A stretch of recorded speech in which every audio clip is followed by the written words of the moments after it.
Hey everyone, Vincenzo Calla here, and welcome to episode 34 of Let's Discuss Politics. Today, I'm glad to be joined by the Member of Parliament for Whitby, Ryan Turnbull. Thanks, Ryan, for joining me today. Yeah, it's great to be here. Thanks for inviting me. Well, it's so great to have you, and let's get this interview started. First segment is called Ryan's Story, where we'll talk a bit about who Ryan is and his political history. So first off, Ryan, can you tell me a bit about yourself, your story, and how you got your start in politics? Sure. Well, basically, I studied ethics and philosophy, and I traveled around the world. I taught at different universities and worked in medical research ethics. And then eventually, I started my own consulting company to help entrepreneurs ones that were focused on more sustainable businesses. So ones that were really looking to achieve benefits to community and society and or the environment, as well as make a profit. And so I became an expert in that area over 15 years. Well, just under 15 years, I did over 350 projects, grew a company from $160 to a multi-million-dollar consulting firm. And really my focus was on solving problems that were these sort of persistent social and environmental problems that we have today, or economic problems, but really looking at how we can design solutions to many of these persistent problems like poverty and homelessness and children's health and nutrition and food insecurity, etc. There's many others. So I won't go into the long list, but I got into politics because I realized over time, again and again, that the more I learned about the different problems that we have in our society, the more I realized that communities have the solutions, but they don't have the resources. And often the thing that impacts whether they're successful at solving these problems or not is policy. And so policy became a focus of mine, and it became naturally, as I learned more and more about every one of these issues, policy really was the difference maker as to how far we could get in terms of solving those problems. So I really felt that policy can either inhibit progress or it can enable it. And I felt like I wanted to get involved instead of giving government advice from outside of government, which I did regularly as a CEO of a consulting firm.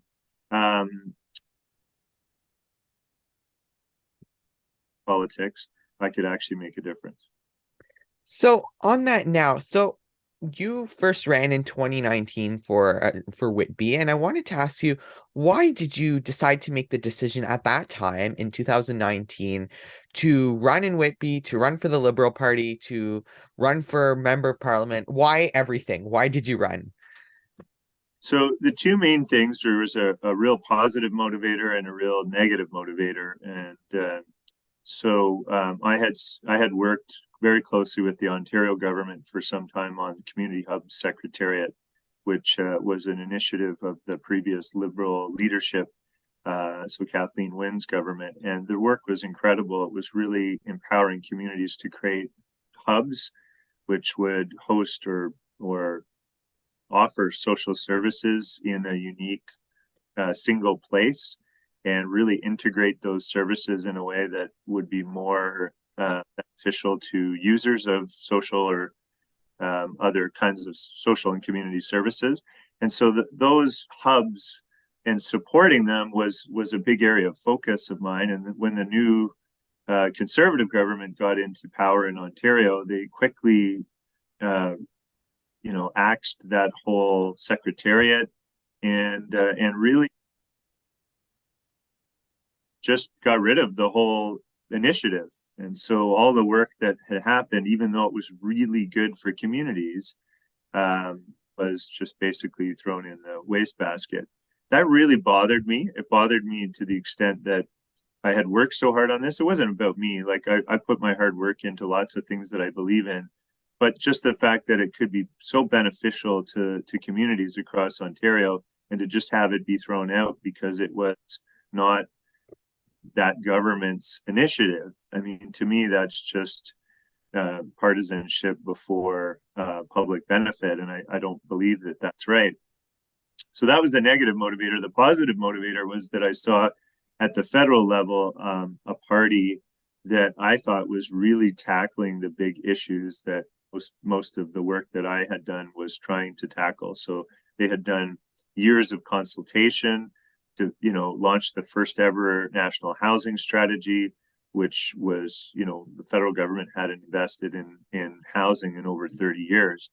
It, a government that was really getting serious about fighting climate change, a government that had started an anti-racism secretariat that, was increasing the Canada Child Benefit, had developed a national food policy, was, truly committed to reconciliation, and many other examples that I could think of. And it was just, to me, I said, okay, well, I really want to prevent a government from coming in of a different stripe and basically, turning the clock back and on all this progress that had been made by Justin Trudeau and his government under his leadership. So I got involved because I really believed that, based on my values, that they were consulting communities and really trying to take those innovative solutions, which was my job for many years, and implement them at scale to solve some of those difficult challenges. So our next segment is now called Serving as an Elected Official, where we'll talk a bit about Ryan's experiences and achievements as an elected official. So the first question, Ryan, is what is your favorite part about serving your community as an elected official? Well, I think it's just being involved in the community, and there's so many people in our community that show leadership around so many different things, whether it's helping. Like this weekend, I was at the Durham Region Police Impact Youth. It's fantastic. There's like 300 youth there, and motivational or keynote speaker was just phenomenal, teaching youth about emotional intelligence and talking about developing coping skills in a really fun, interactive way, and just being there for that and being a part of that. And then on Sunday, I was at the Chinese New Year's celebration at the Royal Ashburn Golf Club, which is a venue that the Chinese Christian community picked to celebrate their Lunar New Year. It was great to be there and benefit from being learning about the richness of their culture and being a support. So I really value being out in the community, really value those communities, and really value empowering and helping and support individuals in the community that are leading all kinds of really great initiatives and solutions. So that would be my number one. It's also great to be able to bring their voices to Ottawa with me when I'm in various different types of parliamentary proceedings, and really get stuff done on the Hill that will eventually make life easier for Canadians in my riding. Well, definitely, and being a part of the community and seeing all those different experiences is just so interesting, I'm sure, to you as a member of parliament who you get to experience all these different things with all these communities. But now you mentioned some of your work on the Hill, and we'll get to that now, which is the next question, which is what has been your favorite achievement as an elected official over the past couple of years of since your election in 2019?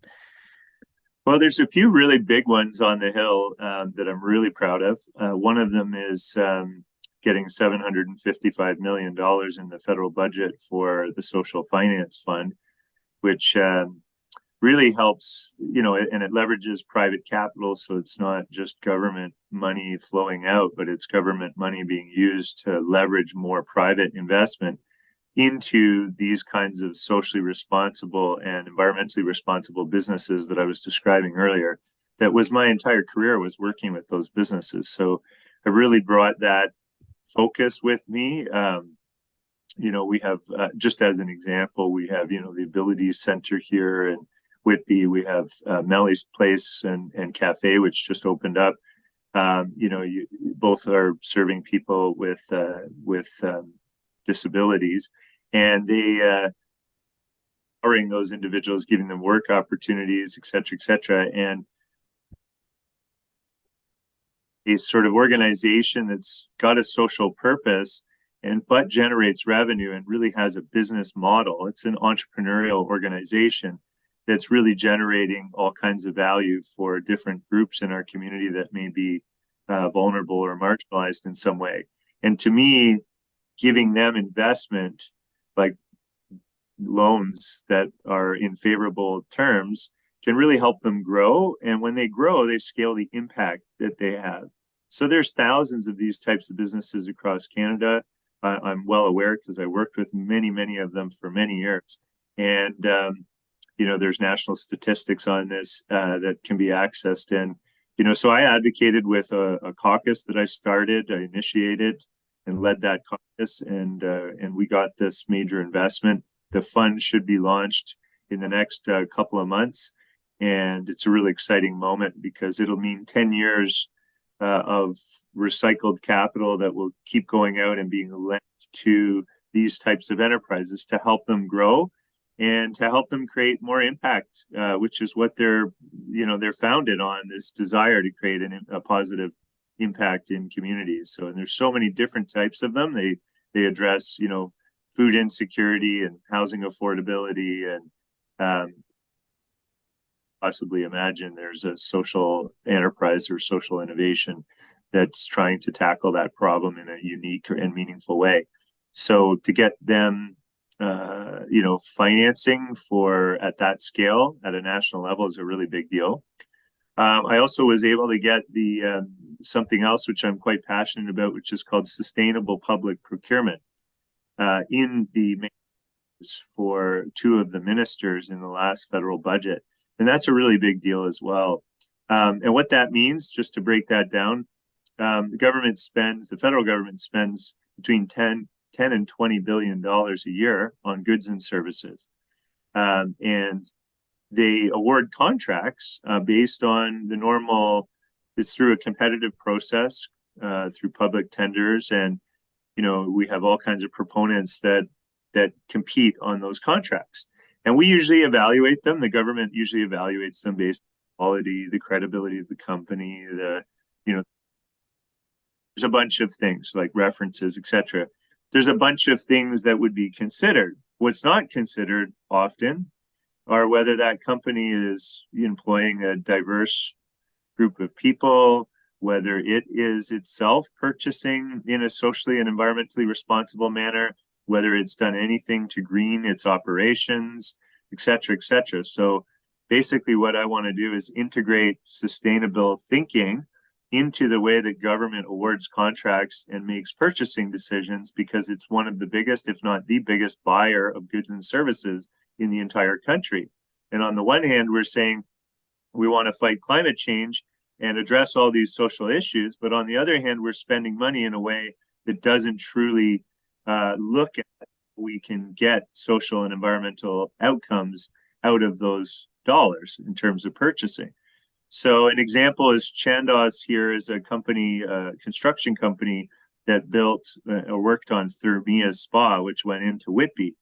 It's a company, a construction company that's really demonstrating how that company can be more successful by employing people from marginalized groups, whether you're someone with a disability or you're from a racialized community of one kind or another.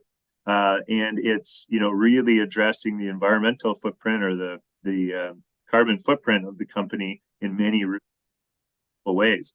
And that company has been very successful at getting contracts community, but also across Canada. So it's a differentiator for companies. It's good for them as well. So the government policy shift is a really big step, and we got it in the budget. So now there's a commitment to it. I pushed for that. So I'm very proud. Prime Minister supports these initiatives, both on the sustainable and social finance side and also on the sustainable public procurement side. So, and I've gotten lots of support from, my caucus and the ministers and even the Prime Minister. So it's very encouraging for me. So those are two big ones. I'll maybe mention one other if it's okay, which I'm very proud of. Is in long-term care during the pandemic. We saw just the horrible conditions that unfortunately provinces, especially here in Ontario and in Quebec, we saw horrible negligence in terms of the conditions that people are living in when they're under care in long-term care. And so we advocated as a caucus. So I was one of a group of MPs that really advocated strongly for federal leadership, which meant we would develop national standards for long-term care and then have additional funding that would be negotiated with provinces and territories, that they would get some additional dollars to help increase and improve the quality of care in our long-term care facilities right across Canada. So that's a really big win as well. We were successful in getting the commitment. The national standards are complete, and those agreements are being worked out right now. The last segment now is called The World of Politics Around Us, where we'll talk a bit about this world of politics that surrounds us. So, first off, I want to ask you, who is or who was another politician that inspires you? There's lots. Jean Chrétien actually inspired me a lot. Um, um, I'm trying to think of who else. Well, Barack Obama inspired me a lot. Um, I think progressive I'm a progressive. I believe in progressive leadership. Like, I don't think we can stick our heads in the sand and just pretend that problems are going to go away. They tend to get worse if they're not addressed. And so, in my view, leaders that are willing to tackle the big transformative changes that are needed and that we can see are coming, like, instead of putting it off and pretending that those problems aren't getting worse, I think we need to tackle them head on. So for me, those are the leaders that really inspire me. They're what I would call transformational leaders, and not just sort of status quo type leaders. So now I wanted to ask you finally, what's an issue that you think needs to be focused on more by yourself and your colleagues and in your government and by all governments and decision makers everywhere? What are an issue or a couple of issues? Well, so one that I'm really passionate about is food insecurity. So there's far too many Canadians in this country that don't have enough food to eat on a daily basis, or are not getting the nutritional requirements that they need. And I think we need to shift our food system towards a more sustainable model. I actually think Canada has a pretty unsustainable food system, even though it's actually, done pretty well given the pandemic. What we've been through, our food system held up pretty well. So that's kind of good news. But I think what we're approaching is quite a few other, challenges. The cost of food is certainly going up. There's some debate as to whether that's the result of grocery chains, raising their price more than they should. But I think in general, we need to rethink our food system. I think there's many chronic dietary related diseases that could be prevented largely if we altered our diets, but also altered what we grow.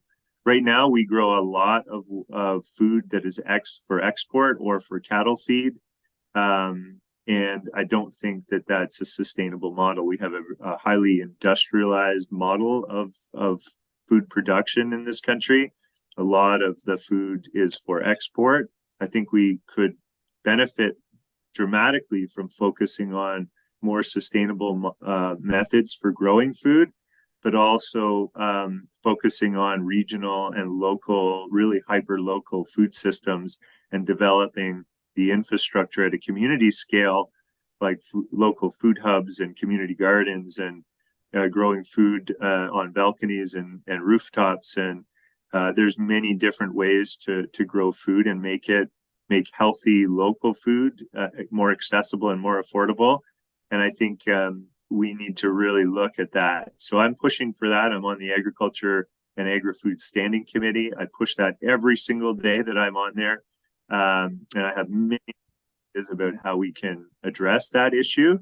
But I think if we don't make the shift that we need to make, the cost of food is going to continue going up, and we're going to continue to see our food system at risk, especially with extreme weather and climate change getting worse and worse. Our food system is is going to be at risk of large shocks that will ultimately affect people's ability to access food in the future. And just imagine like how grumpy we all were during the pandemic when we couldn't get something that we wanted or that we're used to having, and how privileged we are in a way to have a life where, if I couldn't get that certain brand of hot sauce that I like or something, I was upset about it. Like, give me a break. To make sure that we have a supply of the staple foods that we need, and that we're, really aligning our diets too.